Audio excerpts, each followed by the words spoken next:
Hi friends, welcome back to Purna's kitchen.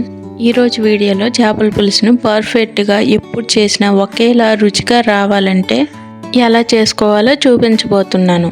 చాలా easy method అండి.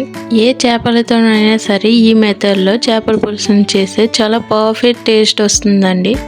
Late చేయకుండా చేపల పులుసును ఏ విధంగా చేసుకోవాలో ఈ వీడియోలో చూసేద్దాం. ముందుగా చేప ముక్కలను తీసుకొని 2-3 సార్లు బాగా శుభ్రం చేసుకోవాలండి.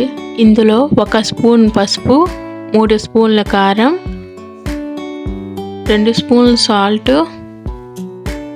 1 స్పూన్ గరం మసాలా వేసి వీటిని బాగా కలుపుకొని ముక్కలు మొత్తం పట్టేలా కలుపుకొని 1 గంట పక్కన పెట్టుకోవాలండి.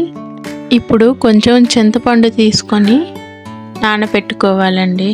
తర్వాత స్టవ్ ఆన్ చేసి కప్పు పెట్టుకొని ఆయిల్ వేసి ఆయిల్ వేడయ్యాక ముందుగా మ్యాగ్నేట్ చేసిన చేప ముక్కలను ఇందులో వేసుకోవాలి. గ్యాస్ను హై ఫ్లేమ్లో పెట్టుకొని ఇలా వేసుకోవాలి, లేదంటే అడుగు పెట్టేస్తుంది. ఇలా చేయితో వేయడం భయం అనేవాళ్ళు ఈ విధంగా గరిటెతోనైనా చేప ముక్కలను వేసుకోవచ్చు. ఇలా ఒకవైపు వేగిన తర్వాత రెండో వైపు తిప్పుకోవాలి. ఇలా 2 వైపులా వేయించుకోవాలి. ఇదే విధంగా మిగిలిన ముక్కలన్నింటినీ కూడా వేయించుకొని పక్కన పెట్టుకోవాలి.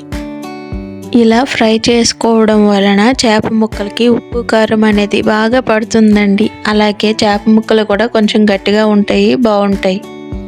చూడండి, ఈ విధంగా లైట్గా ఫ్రై అయితే సరిపోతుంది.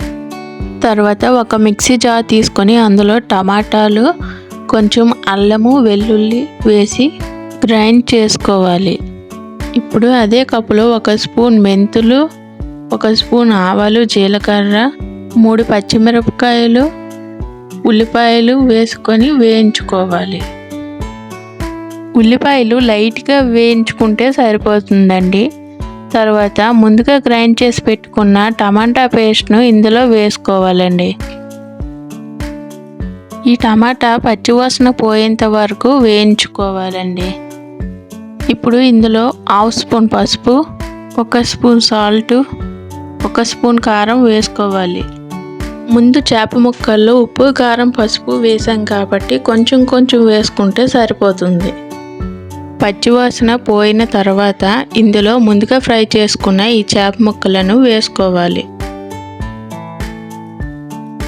ముందుగా నానబెట్టుకున్న చింతపండు రసం తీసి ఇందులో వేసుకోవాలి. గ్యాస్ను హై ఫ్లేమ్లో పెట్టి ఉడికించుకోవాలి.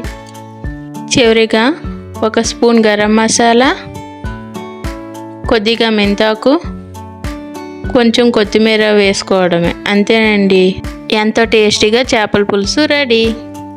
ఈ చేపల పులుసు చాలా టేస్టీగా ఉంటుంది. మీరు కూడా ట్రై చేయండి. అలాగే ఈ వీడియో మీకు నచ్చినట్లయితే లైక్ చేయండి, షేర్ చేయండి, సబ్స్క్రైబ్ చేసుకోండి. Thank you for watching.